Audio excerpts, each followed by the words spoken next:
We're the most powerful combat force on the planet. 5,000 sailors, one ship, and not a single minute of real sleep in 48 hours. The USS Gerald R. Ford has been at sea for over 297 days, the longest carrier deployment since Vietnam. Right now, men and women in their 20s are launching fighter jets off a pitching deck at night, in the middle of a combat zone, with jet exhaust blasting them at full force. One wrong step, and they're gone. And they do this every 90 minutes, all day, all night, until the mission says stop. What they go through in a single 24-hour stretch of combat operations is something most people will never fully understand. But today, you will. This isn't a story about weapon systems or military strategy. This is about the 5,000 American men and women living inside the most dangerous work environment on the planet, and what one single day actually cost them. We're talking about a floating city that never sleeps, never stops, and never gets to pull off the road. And there is one thing that happens at the 4-hour mark of every combat shift that most people have never heard about. We'll get to that, and when we do, it will change how you see every aircraft carrier photo you've ever looked at. If this kind of content means something to you, if you believe the men and women serving on these carriers deserve to have their story told, drop proud in the comments right now. Let's get into it. Segment 1, the machine before dawn. Long before the sun comes up, the carrier is already running at full speed. Not slow rolling, full speed. Every department is awake. Every system is active. And here's what most people miss: the flight deck isn't even the starting point. The real work starts 5 decks below, in complete darkness, hours before the first jet touches a catapult. Down in the magazines, deep in the belly of the ship, red jersey sailors are already moving ordnance. These are the weapons handlers. They load bombs, missiles, and ammunition onto carts that travel up through the ship's weapons elevators and land on the flight deck. That process alone takes hours. You can't just roll a weapon out when a pilot is already sitting in the cockpit. The weapons have to be there first, staged and ready, before the aircrew ever walks out. On the Ford-class carriers, those weapons elevators are advanced and automated, designed to move ordnance faster than any previous carrier in American history. The design goal for the USS Gerald R. Ford is 160 combat sorties per day during standard operations. During a 24-hour surge of full push, that number climbs to 270 sorties. That means 270 takeoffs and landings in one day. Think about that. One flight every 5 to 6 minutes, around the clock. Meanwhile, in the engineering spaces far below the waterline, a separate group of sailors is managing the nuclear reactors that power the whole ship. 2 reactors. Enough electricity to power a small city. They run hot, they run constantly, and they require constant monitoring. These men and women work in tight, loud spaces with no natural light, no fresh air, and no windows. Their shift doesn't care if it's noon or 3 in the morning. The reactor doesn't know what day it is. Up in the Combat Information Center, called the CIC, the operations department is already running. Flight schedules are being finalized. Weather is being reviewed. Intelligence reports are coming in from the battlefield. The commanding officer has already received his first briefing of the day. Every mission that goes off that deck has been planned, argued over, and approved before the pilot ever puts on his helmet. This is the part of carrier life that never makes it into the news coverage. The hours of invisible work that happen before anything flashy takes place on the flight deck. And all of it has to go right, because the moment something doesn't, the entire combat tempo of the mission falls apart. Segment 2, Flight Quarters. The most dangerous workplace on Earth.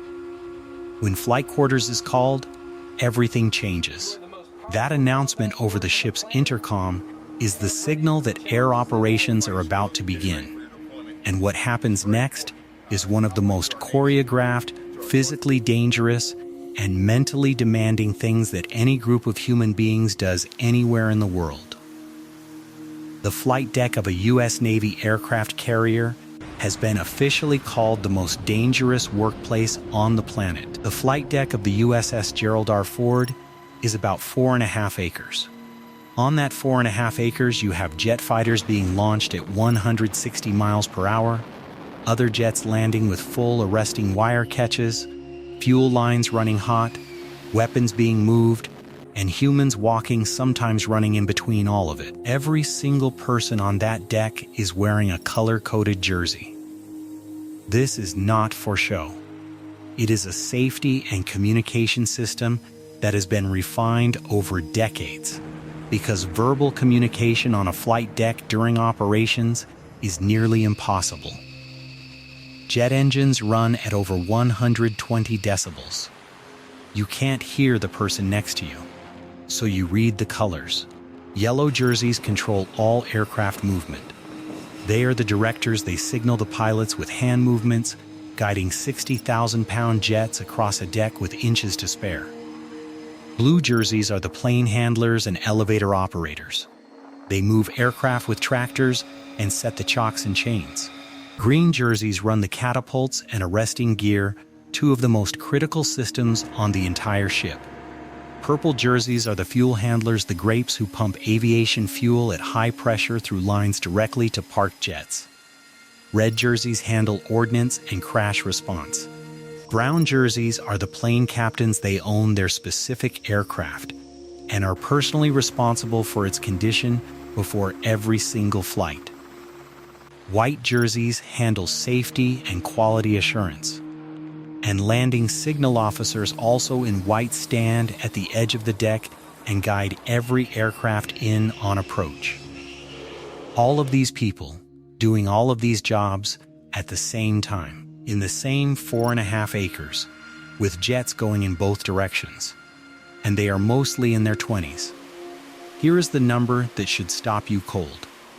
The average age of a flight deck sailor is around 20 years old. Kids fresh out of high school, doing a job that requires the precision of a surgeon and the nerves of someone twice their age. They are doing it every 90 minutes, all day, every day, sometimes for months without a break. Segment 3, the cycle that never stops. Here is where the real weight of a combat day sets in. The launch cycles run every 90 minutes. That means every hour and a half, a new group of jets is being prepped, armed, fueled, inspected, and sent off the bow.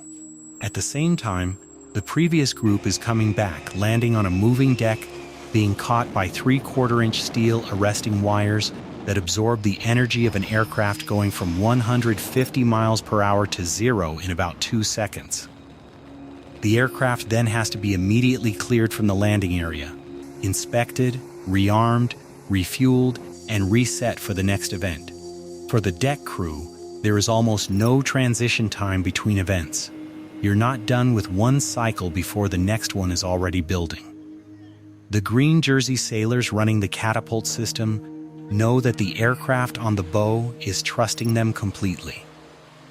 The pilot literally puts his life in their hands every single time. One miscalculation in the steam pressure settings or on the Ford class, one miscalculation in the electromagnetic launch system, and the jet doesn't make flying speed at the end of the stroke.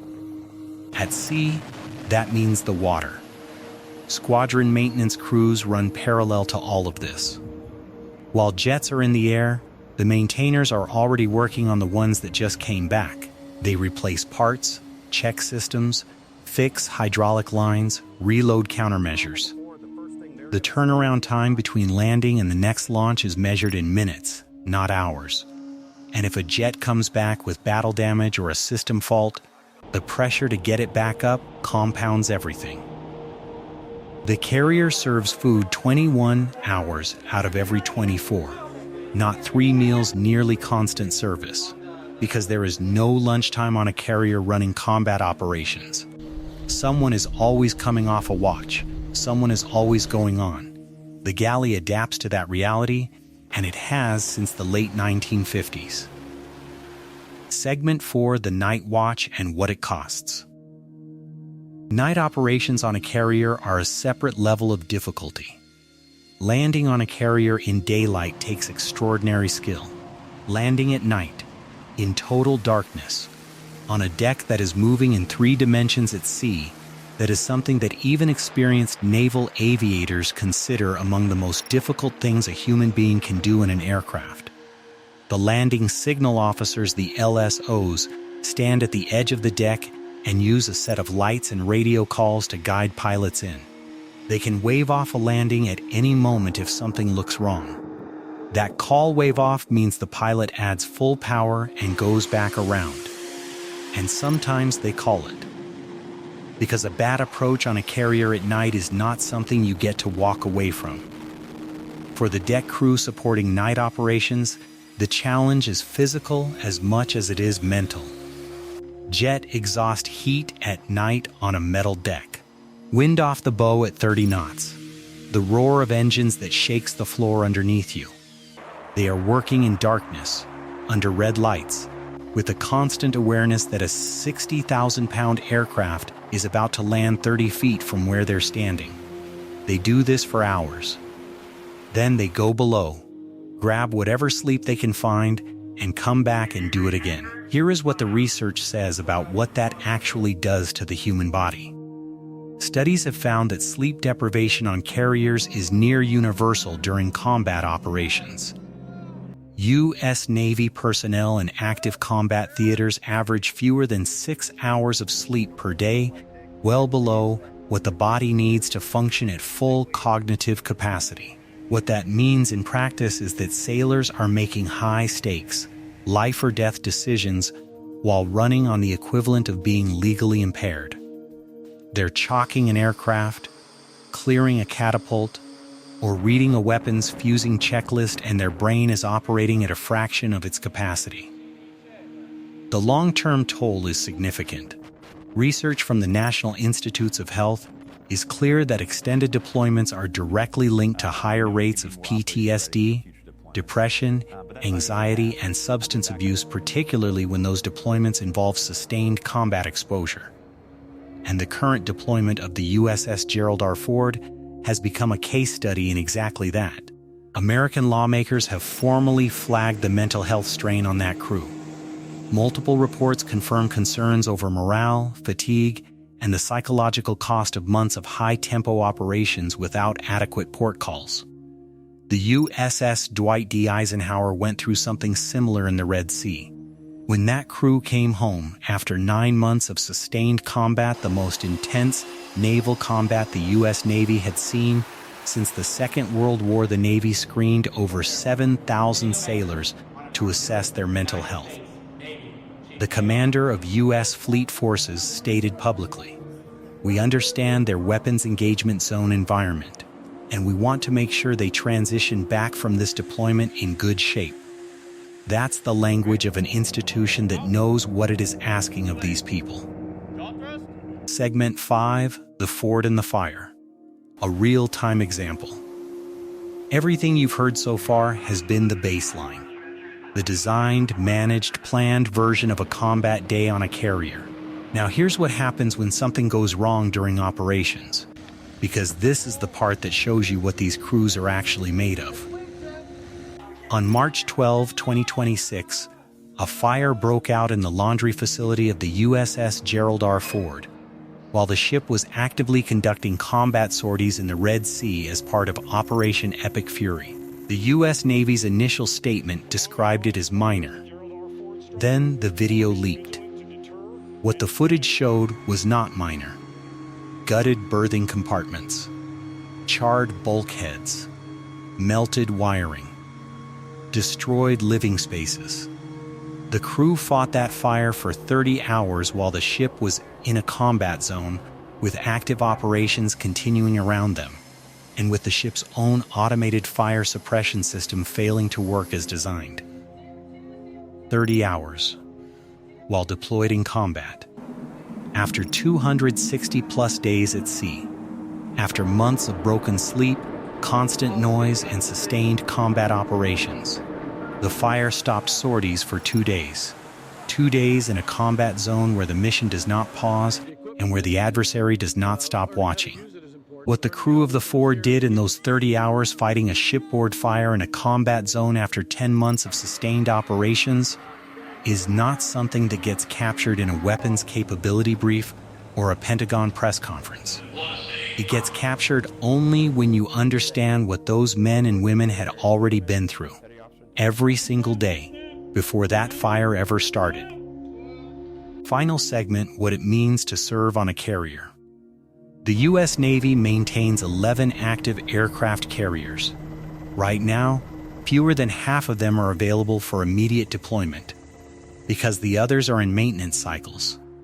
The ones that are deployed are picking up the slack. That means the pressure on each crew is higher than at almost any point in recent memory. The Ford class was designed to do more with fewer people. Advanced systems, automated weapons elevators, a reconfigured flight deck, all of it designed to increase sortie generation while reducing crew workload. And in many ways, it has worked. But no amount of automation eliminates the human beings who still have to be on that deck. In the wind, in the dark, in the heat, making real-time decisions at the edge of what the human body is designed to handle. These are not superhuman people. They are American men and women, most of them young enough to still be in college, who chose a different path. They are the ones who put on a color-coded jersey and go to work on a 4.5-acre steel deck in the middle of an ocean in a combat zone, while the rest of us are asleep. They do it every 90 minutes, all day, all night, for months. And the next time you see a photograph of an FA-18 launching off a carrier, that single image represents dozens of people, hours of preparation, and a level of dedication that is genuinely hard to put into words. What they go through in 24 hours is not a story that gets told often enough. Now you know it. Conclusion: if this opened your eyes to what carrier crews go through, hit the like button before you go. And if you want to keep seeing content that actually honors the men and women who serve, subscribe. Every view, every like, and every subscriber helps this channel keep telling these stories.